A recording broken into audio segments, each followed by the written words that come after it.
णमो अरिहन्ताळं णमो सिद्धाळं णमो आयर्याळं णमो वज्रायाळं णमो लोये सवसाहूणम्।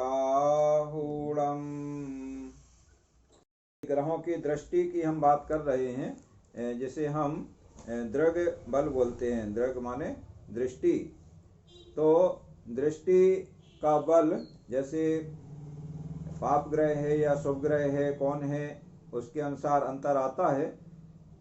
लेकिन किस भाव पर या किस घर पर कितनी दृष्टि रहती है, ये यहाँ पर हम विचार कर रहे हैं। तो 7वें घर को तो सभी पूर्ण दृष्टि से देखते हैं। अब इसमें अन्य घरों को कितनी दृष्टि से देखते हैं, ये भी हम देखें।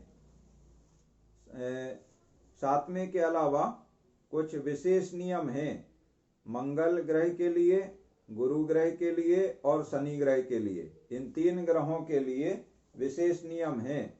वो विशेष नियम भी आप समझ लें। जैसे मंगल 4थे घर को और 8वें घर को, जहाँ पर जिस राशि में या जिस भाव में मंगल है, तो उस भाव से चौथा, तो जिसमें मंगल है उसी से गिनना शुरू करेंगे। तो उसको 1 गिनेंगे, 1 2 3 4 ऐसे आगे। तो चौथे भाव को भी मंगल पूर्ण दृष्टि से देखता है और उसी से आगे बढ़ते जाएंगे चौथे से। तो 5वां, 6वां, 7वां, 8वां, 8वें भाव को भी पूर्ण दृष्टि से देखता है। पूर्ण दृष्टि का मतलब यहाँ परसेंट में हम लगा लें तो 100%। अर्थात 7वें घर को तो हर ग्रह 100% पूर्ण दृष्टि से देखता है, लेकिन मंगल विशेष रूप से 7वें को तो देखता ही है, किंतु चौथे और 8वें भाव को भी पूर्ण दृष्टि से देखता है। तो ग्रहों मंगल की दृष्टि कौन कौन से भाव पर है और कौन कौन से ग्रह उसकी दृष्टि में है, इस तरह से फलादेश हम करेंगे। दूसरा, गुरु। तो गुरु भी सामान्य नियम से 7वें घर को पूर्ण दृष्टि से देखता है और विशेष नियम से 5वें भाव को और 9वें भाव को।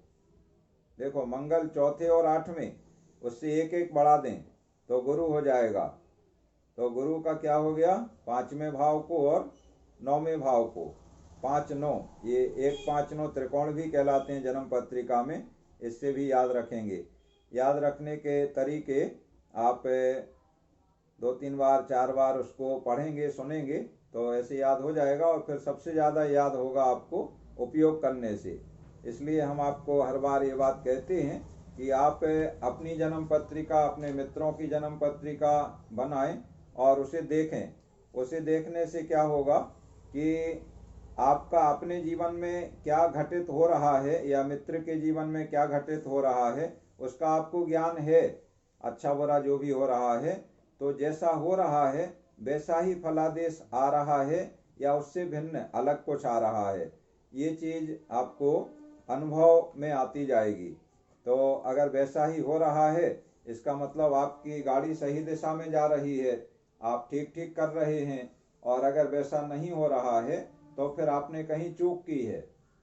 विद्या गलत नहीं है, व्यक्ति की चूक हो सकती है, गणना में कहीं चूक हो सकती है, ज्ञान में कहीं, आपके समझने में कहीं अंतर हो सकता है, तो फिर उसको आपको सुधारना होगा। तो गुरु का विशेष नियम आपने समझ लिया। गुरु 5वें भाव को और 9वें भाव को भी अपनी पूर्ण दृष्टि से देखता है। इसके बाद शनि ग्रह का विशेष नियम है। सामान्य नियम से अन्य ग्रहों की तरह शनि भी अपने सामने वाले अर्थात 7वें भाव को पूर्ण दृष्टि से 100% देखता है। उसी के साथ तीसरे और 10वें भाव को, तीसरे भाव को भी देखता है और 10वें भाव को भी पूर्ण दृष्टि से देखता है।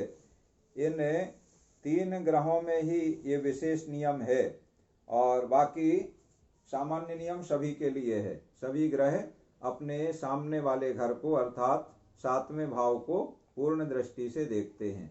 अब ये तो 100% पूर्ण दृष्टि की बात हो गई। अब पूर्ण दृष्टि को हम 4 भागों में बांटें, 25%, 50%, 75% और 100%, ऐसे 4 भाग कर दिए। तो उसे पाद के रूप में जानते हैं। 25% को एक पाद का मतलब चौथाई हिस्सा, और 50% को 2 पाद कहें या चरण कहें, 2 चरण, और 75% को 3 पाद या 3 चरण, और 100% तो आप समझ ही गए हैं। तो 1 चरण, 2 चरण और 3 चरण कौन कौन से भाव को देखते हैं, ये बात सभी ग्रहों के लिए सामान्य नियम है। देखो क्लास का अलर्ट आ गया है टाइम का, हम जल्दी ये बात पूरी करते हैं। तो सभी ग्रह अपने स्थान से तीसरे और 10वें भाव को एक चरण दृष्टि से देखते हैं। एक चरण का मतलब 25% दृष्टि से देखते हैं तीसरे भाव को और 10वें भाव को। 5वें और 9वें भाव को 2 चरण अर्थात 50%, 2 पाद दृष्टि से देखते हैं 5वें और 9वें भाव को। जो गुरु के लिए विशेष नियम है वो अन्य ग्रहों के लिए 2 चरण का है, 50% का है, गुरु के लिए 100% का है। और तीसरे और 10वें ये है शनि के लिए। शनि की पूर्ण दृष्टि होती है तीसरे और 10वें भाव पर, और अन्य ग्रहों की तीसरे और 10वें भाव पर 25% दृष्टि होती है केवल। और जो मंगल की पूर्ण दृष्टि होती है विशेष नियम से चौथे और 8वें भाव पर, अन्य ग्रह चौथे और 8वें भाव को 3 चरण दृष्टि से देखते हैं। 3 पाद अर्थात 75% दृष्टि रहती है। कौन कौन से भाव पर? चौथे और 8वें भाव पर। जो मंगल की विशेष दृष्टि के चौथे और 8वें भाव हैं उन पर अन्य ग्रह 3 चरण अर्थात 75% दृष्टि से देखते हैं। बस इतना ही नियम है ग्रहों की दृष्टि का, इसी को दृग्बल कहते हैं। तो ये दृष्टि का फल क्या होता है, ये चीज आपको जब आप पढ़ेंगे पुस्तक में तो वहाँ पर ये सारी चीजें आएंगी कि ग्रहों की दृष्टि, पाप ग्रह की दृष्टि है उस पर या शुभ ग्रह की दृष्टि है, कितनी दृष्टि है, 1 चरण दृष्टि है, 2 चरण दृष्टि है, 3 चरण दृष्टि है या पूर्ण दृष्टि है। ऐसे तो शुभ ग्रहों की दृष्टि होती है तो फल उसका शुभता बढ़ जाती है, और पाप ग्रह की दृष्टि होती है तो पाप फल उसका बढ़ जाता है, वृद्धि हो जाती है।